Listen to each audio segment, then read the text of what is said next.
What if our heartbreak wasn't just something to get over and experience alone, but something that we could study from a scientific and a theoretical perspective?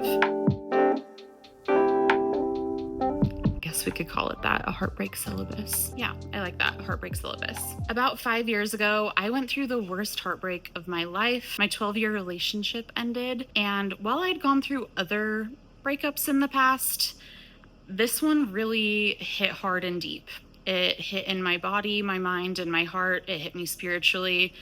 And it really left me with kind of a gaping hole that I needed to not only heal, but work my way through somehow. And so I did what I do with most problems in my life, and I turned to experts and books and literature to guide the way. And recently, I've been dealing with other forms of grief and heartbreak that don't deal with a relationship ending, but death and lost connection.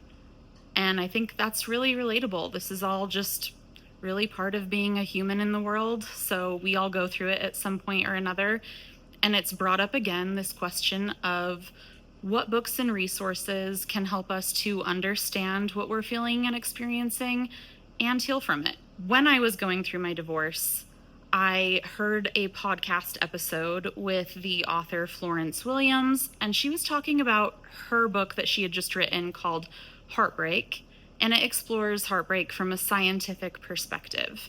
It had just come out, and it was just the thing that I needed at the time. And hearing this interview and the way that she wrote about her own experience and brought the science into it to help herself and other people understand what is actually happening in the body when we experience this deep sort of grief and loss really got me thinking about how heartbreak isn't something to just get over or experience in complete solitude. It's something to learn from and explore. And while I am not a professional counselor or therapist or scientist talking about these things, I am a lover of books. I've studied books and literature for a long time, and so I can talk about how I curated a list of resources written by experts or people thinking about these things in really deep theological ways, or just the human experience, and how curating our own, tailored to our own needs and preferences, can be really helpful in guiding us through experiences like this. So in this video, I'm going to talk a little bit more about why it can be really helpful to curate a specific list of books that can help you through this process, how this can help you heal, how to actually focus and read when you are in deep pain, and not just read, but take what you're reading and apply it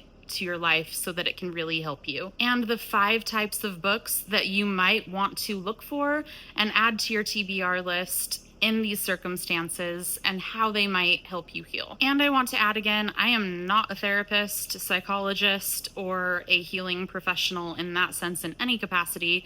So when you're going through these things, I think it is important to reach out to people you can talk to and find somebody with those expertise. I also linked below a really great podcast episode by Jillian Turecki about healing heartbreak and other things besides reading and learning that you can do to help yourself through the process. I know the pain of this sort of thing intimately.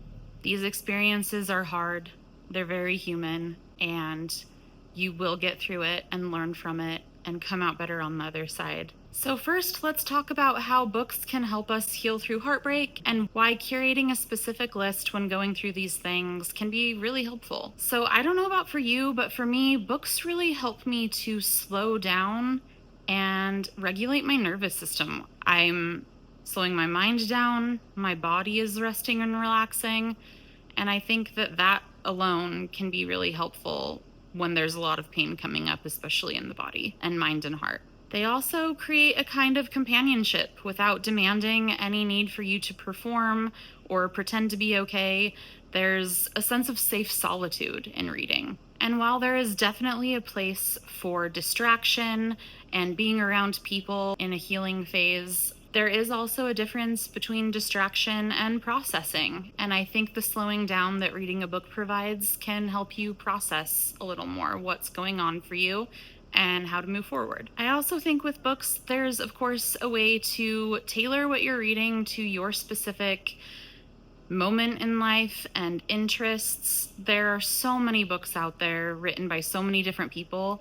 I think you can find something that will speak to you directly, and I think that there's something really beautiful in that. In intentionally creating a list of books or selecting a book to start that can really just speak to you individually, and it can be like you're having this private conversation with the writer of the book, especially if you take some time to annotate it and write down what your thoughts are as you're reading. I also think it's really important to talk about how to actually help yourself slow down and read when you are hurting a lot, because that slowdown we just talked about, relaxing your mind and your body, can be really difficult. So like I mentioned, annotating can be a great way to distract yourself a little more and integrate what you are actually reading into your life. Using a highlighter, underlining passages that speak to you so you can come back to them later, writing little notes for yourself in the margins. It doesn't have to be anything super deep, just what it's making you think and feel, or making notes about how you might integrate what you are reading or learning into your life. This is a way of reading and then also doing something active at the same time, so that you're not just completely still, you're actively looking for things to hold on to. I listened to a talk by Jim Quick, who does a lot of work around deep learning.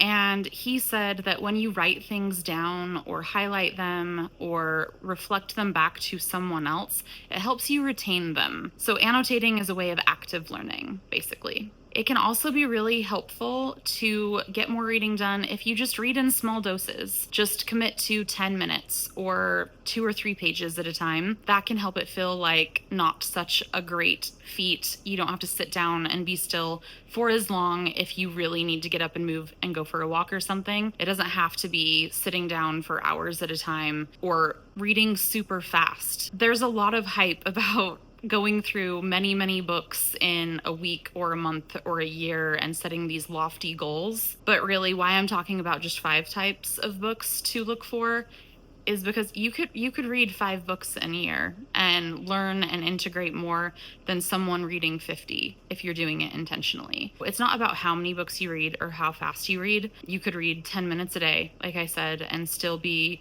doing something really good and helpful for yourself. Not about quantity, it's about quality. And on the topic of annotating, having a reading journal is something that I'm actually trying for the first time this year. I think it is a great way to reflect when you're done with a book. I got this reading journal just recently. I thought about making my own, but I just haven't had the time, so I picked this one up. I'll link it below. There are so many online and they all are a little bit different. It just has some sections where you can write down final thoughts, first impressions, things like that. Again, so you can go back to it later. I wish that I had had a reading journal when I did this the first time 5 years ago, so that I could, as I'm dealing with some grief in my life right now, go back and look and see what notes I made on the books that I read at that time, maybe revisit some of those books and see if I'm taking new things away from it, which I think could be really helpful to me right now. And again, I wish I'd done it, but I can this time. And the next time I'm experiencing something hard, I can go back and look at my notes. My future self will be very grateful that I did that. Thinking about, when to push yourself and when to be gentle. Listen to your body.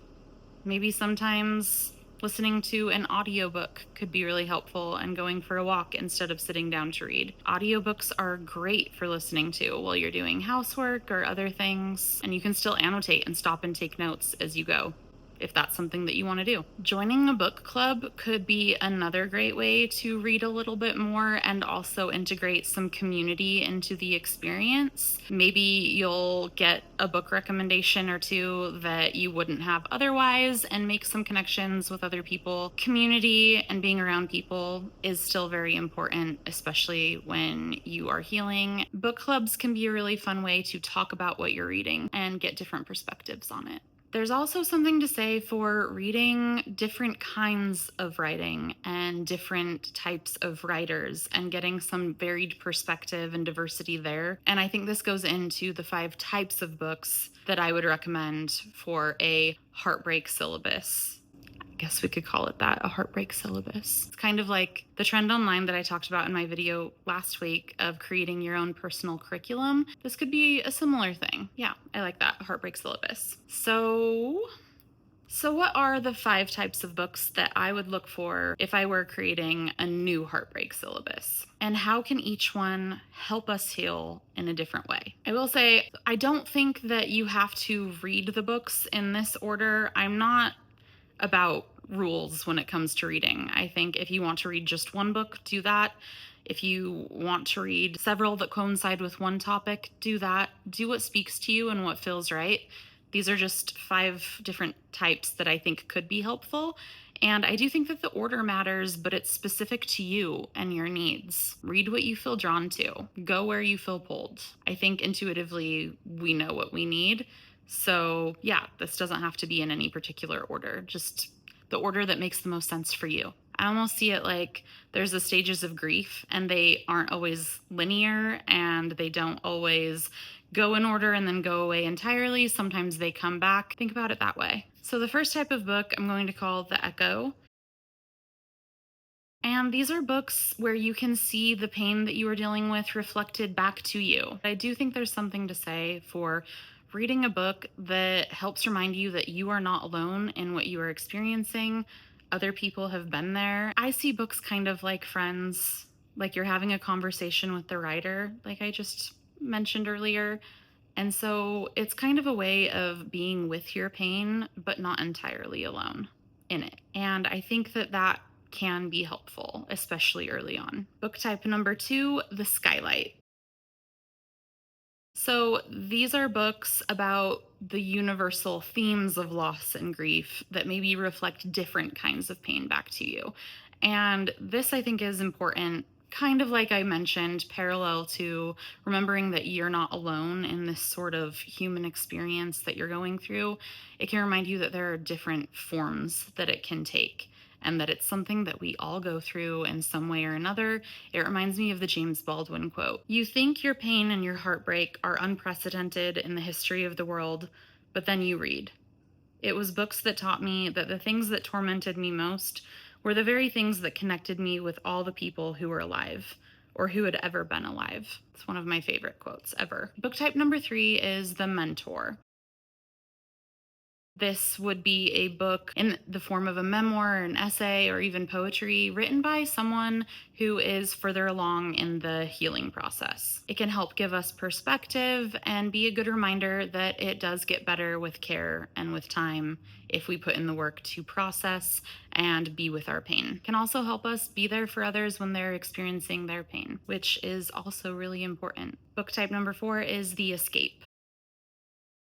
This isn't about avoidance of our pain, but we do need to remember that there is joy and beauty in the world. So these books are reminders of all the good things. This is also a great moment to reread a comfort book if you have a favorite book. That can also be a great opportunity for reflecting on what you took from that book the last time you read it and what it's bringing up now through a different life experience and lens. And book type number 5, The Reimagining. These are books that help you reshape how you think about love and life and even yourself. This coincides kind of with your rebuilding and moving forward phase, maybe later in your journey, or maybe it's something that could help give you the perspective of where you are headed early on in the process. So those are the 5 types of books that I would look for if I were creating a heartbreak curriculum today. I just really believe that reading isn't always about over-intellectualizing things. I think that sometimes just feeling like someone is sitting in the room with us, holding our hand and taking us through the process of moving through what we are experiencing in a deeply personal way and private way too, can be really helpful. I know when I've gone through a lot of grief, and even lately, I haven't necessarily wanted to be around people as much as I usually do. And at a certain point, maybe that can turn into a problem, but sometimes there's reason for that. And yeah, books are a way of just not feeling entirely alone, maybe bringing some fresh and new perspectives to what's going on to help you integrate and move through it all. On my Substack this week, I shared the books that I read when I went through my divorce 5 years ago that helped me the most. So basically my own heartbreak curriculum. So it's there. The link is below if you want to check that out and get some ideas. I didn't want to be too prescriptive here because I do think that the reading list is just really personal to you and there are no rules. I think that those 5 book type themes can help, but read what's calling to you and what you feel pulled to. My main point with making this video is that I think books can be a friend when you need one, or if you feel like no one close to you really understands, there's probably someone who does, who has written about it. And it can be a really excellent resource. Not the only one, of course. And again, seek the guidance of professionals and reach out to friends and family as well. This is not the only solution. It's a tool to use. And again, I'm linking that Jillian Turecki Heartbreak episode below because I've found it really helpful. I listened to it again just the other day. It made me feel better listening to what she had to say about it. Yeah.